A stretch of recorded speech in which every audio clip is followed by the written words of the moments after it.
سلام دوستای گلم، با آموزش شلوار مدارس برای کودکان در خدمتتون هستم. ببینیم بچه ها، اولین کاری که انجام میدین، راحت ترین دوختتون برای و تمیز ترین دوخت برای شلوار مدارس اینه. اول مقدار پارچه لازم رو بهتون میگم.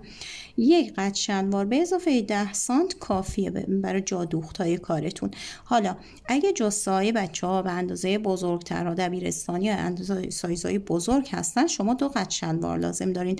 در غیر این صورت با عرض 1.5 متر یک قد شلوار برای بچه ها کافیه. خب اولین کاری که انجام میدین، کادری رسم میکنین به اندازه دور باسن. ببینین اولین کاری که انجام میدین، دور باسن رو اندازه میزنین، به اضافه 6 تا 10 میکنین، بعد تقسیم بر 4 میکنین. پس میشه دور باسن کامل اندازه میزنین، به اضافه 5 تا 10 سانت میکنین. 5 تا 10 سانت برای آزادی کارتون. هر اندازه دوست دارین آزادی به کارتون بدین، خب بیشتر آزادی بدین میتونین به اضافتون رو بیشتر کنین. بعد کادر اولیه رو میکشین. کادر اولیه میشه، عرض کادرمون میشه دور باسن اندازه گرفته به اضافه آزادی تقسیم بر 4. پس دور باسن به اضافه آزادی تقسیم بر 4 شد. خب کادرمون رو کشیدیم. قد هم میشه قد شلوار به اضافه 5 تا 7 سانت. ببینید این 5 تا 7 سانتی که توی این قسمت قرار دادم با رنگ دیگه، به خاطر اینکه قرار این قسمت کشدوزی شلوار باشه. محاسبه من از این قسمت شروع میشه برای باسن. خب پس بنابراین ما این قسمت رو اضافه کردیم. 5 تا 7 سانت اومدم بالا، کادرمو کشیدم برای کش. حالا اگه کش شما 2 سانتی هستش میتونید 5 سانت در نظر بگیرین، 3 سانتی میتونید 7 سانت در نظر بگیرین، بسته به سلیقه خودتون برای کش داره. خب توی این قسمت کارمون به اندازه 1/4 باسن، 1/4 باسنی که بهش آزادی دادیم. خب 1/4 باسنی که بهش آزادی دادیم، از این نقطه پایین میام تا اینجا، میشه 1/4 باسن آزاد شده که آزادی ها رو بهش اضافه کردیم. زانو رو هم علامت میزنیم، اندازه زانو. این قسمت کارمون هم میشه دمپای شلوار. این شد خطی که کشدوزی قراره بشه، این خط کمرمونه و این خط باسن، اینم خط زانو. این میشه خط فاق بچه ها. اینجا میشه خط فاق. توی این قسمت ما فاق رو از روی این خط قراره که بریم بیرون. خب به این شکل. حالا ما از روی خط فاقمون به اندازه حدوداً برای بچه های ابتدایی 5 تا 7 سانت 5 تا 7 سانت بریم بیرون، کافیه. 5 تا 7 سانت میریم بیرون از کارمون و این قسمت کار رو به 3 قسمت تقسیم میکنیم. ببینیم به این شکل، از این قسمت تا این قسمت به 3 قسمت تقسیم میشه این اندازه. خب این اندازه رو به 3 قسمت تقسیم میکنم و این علامت رو به وسط این قسمت وصل میکنم به این شکل. حالا طراحی دست شما هر طور میتونین این طراحی رو انجام بدین به صورتی که خیلی فاقتون داخل نره، خیلی هلال فاق به سمت داخل نره، به این شکل نشه بهتره. ببینین باید هلال فاق خیلی گود نباشه، به این شکل. خب بعد از اینکه هلال فاق رو کشیدیم، میخوایم خط اتوی کارمون رو مشخص کنیم. کادرمون رو نصف میکنیم، هر اندازه‌ای که هست نصف میکنیم کارمون رو و تا پایین خطمون رو ادامه میدیم به این شکل. این میشه خط اتوی شلوار. کادرمون رو نصف کردیم، میشه خط اتوی شلوار. خط دم پا رو ببینین، از این نقطه اندازه دم پا رو اندازه میزنیم. حالا دم پایی میخوایم اندازه بزنیم بچه ها، میتونین حدوداً از 10 سانت باشه، خب تا حدوداً 20-25 سانت میتونه باشه. شما میتونین از رو دم پای شلوار قبلیش اندازه بزنین، هر اندازه‌ای که بود، یا از رو پای خود بچه هر اندازه‌ای دوست دارین دم پاش باشه. ولی برای مدارس خیلی دم پا رو جذب نگیرین.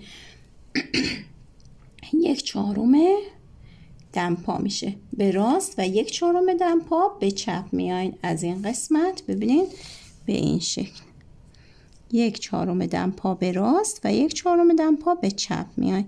حالا این قسمت فاق رو به دمپا وصل میکنیم به این شکل. توی این قسمت هم به قسمت فاق وصل میکنیم. دمپا رو دقیقاً به قسمت فاق وصل میکنیم. بچه‌ها طراحی این شلوار این قسمت جلو شلواره، قسمت جلوه. به قسمت فاق وصل کردم. از این قسمت کارم حدوداً 1 سانت داخل میشم. اگه هم دوست دارین دور تا دور کش دوزی باشه نیازی به این کار نیست که انجام بدین. به این شکل من 1 سانت داخل میشم برای طراحی زیباتر کارم و به قسمت فاق وصل میکنم. برای نقاب زیب هم میتونم 4 سانت بیام بیرون به این شکل. 4 سانت از این قسمت بالای کش. حواستون باشه که حتما باید این لحاظ بشه توی این قسمت. و بلندی کارمونم میتونیم تا 18 سانت هم ادامه بدیم کارمونو، بسته به سایز شلوارتون بچه ها. هر اندازه‌ای که هست این رو به این شکل وصل میکنین. به قسمتی که فاق رو وصل کردیم به این شکل اینجا رو وصل میکنین. این میشه نقاب زیب برای قسمت جلو. حالا برای اینکه توی این قسمت هلال وسط پا هلال بهتری داشته باشه ما میتونیم از روی خط زانو ببینین از این قسمت کارمون از این قسمت از روی خطی که کشیدیم 1 سانت 1 سانت و نیم بیایم به سمت داخل 1 تا 1.5 سانت بیایم به سمت داخل و خطمون رو به این شکل طراحی کنیم. تا دمپا میتونیم این رو طراحیش رو انجام بدیم به این شکل.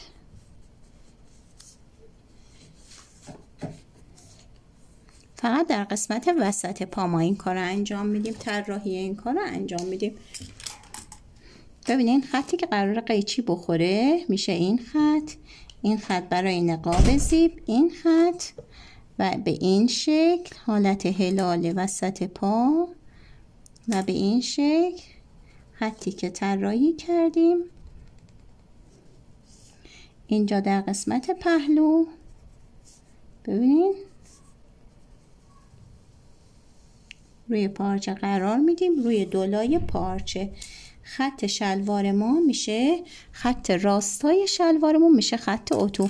بچه ها از لبه ترکی اگه این قسمت ترکی پارچمون باشه از لبه ترکی تا خط اتو اندازه میزنیم. اگه 20 سانته توی این قسمت هم از لبه ترکی تا خط اتو باید 20 سانت باشه. به این میگیم راستای کارمون که پیچیدگی توی پا برای بچه ها به وجود نیاد توی این قسمت کارمون.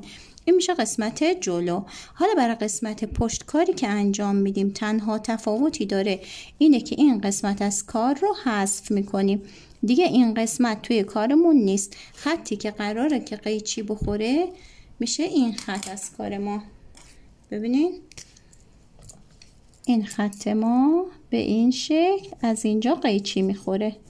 هیچ فرقی نداره چون این شلوار آزادی داره، هیچ فرقی نداره. سایزهای بچه ها سایزهای کوچیکی هستن. خب این قسمت نقاب از کارمون حذف میشه. و یکی دیگه این خب بچه های درشتری هستن. شما در قسمت وسط پشت در این قسمت کارتون 2 تا 3 سانت بیاین به سمت بالا از این قسمت کار. ببینین دقیقاً از این خط کمر. خب 2 تا 3 سانت بیاین به سمت بالا به این سمت و این رو وصل کنین. ببینین به قسمت پهلوی کارتون به این قسمت کارتون با یه شیب خیلی ملایم این رو حالت بدین به این قسمت که میرسه دیگه 0 بشه. خب به این شکل برای بچه‌هایی که باسن‌های درشتی دارن و جسته درشتری دارن حتما این 2-3 سانت رو در قسمت وسط پشت بالا برین. در غیر این صورت برای بچه‌های کوچیک نیازی نیست که این کار رو انجام بدیم. به این شکل الگوی شلوار ما آماده شد.